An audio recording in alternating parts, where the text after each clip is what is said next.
तारखेपासून सुरुवात एवढ्यासाठी केली कारण आपल्याला सर्वांना आठवत असेल, आठवू नये याकरता काल बिल मांडलं गेलं हा भाग वेगळा, पण आपल्याला तरी नक्की आठवत असेल की साधारणतः एक महिना 15-20 दिवस आधी अमेरिकेच्या राष्ट्राध्यक्षांनी आपल्याला एक इशारा दिला होता की भारताने जे काही कर आहेत ते कमी करावे, नाहीतर आम्ही सुद्धा जशाच तसे कर लावू.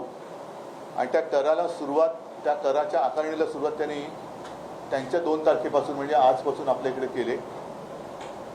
शेअर मार्केट कोसळणे अशी बातमी आहे. सेन्सेक्स बिन्सेक्स म्हणजे ही सगळी पडझड मोठ्या प्रमाणावरती होते आहे.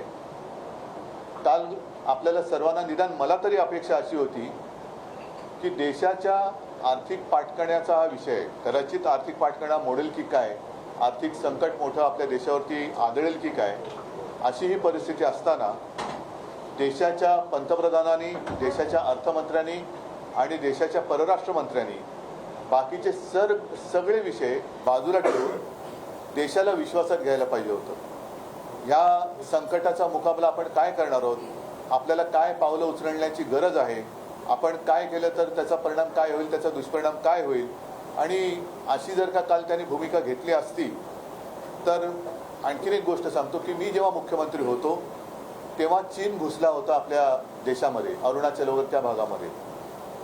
कोरोनाचा काळ होता. माननीय पंतप्रधानांनी त्यांनी व्हिडिओ कॉन्फरन्स घेतली होती, म्हणजे ते सुद्धा तेव्हा घरी बसून काम करत होते. देशातल्या सगळ्या राज्यातल्या मुख्यमंत्र्यांना आणि प्रमुख पक्षाच्या नेत्यांना त्यांनी व्हिडिओ कॉन्फरन्सिंगद्वारे विश्वासात घेतलं होतं.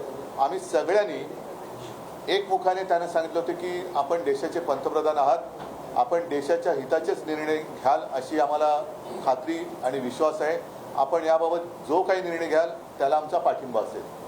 जर त्याच पद्धतीने हे देशासमोर येणारं आर्थिक संकट सगळ्या देशवासियांना त्यांनी सांगितलं असतं आणि सगळ्यांना विश्वासात घेऊन आपण काय पावलं उचलणार आहोत हे सांगितलं असतं तर बरं झालं असतं. आम्ही एकमुखाने एका क्षणाचीही चर्चा न करता त्यांना पाठिंबा दिला असता.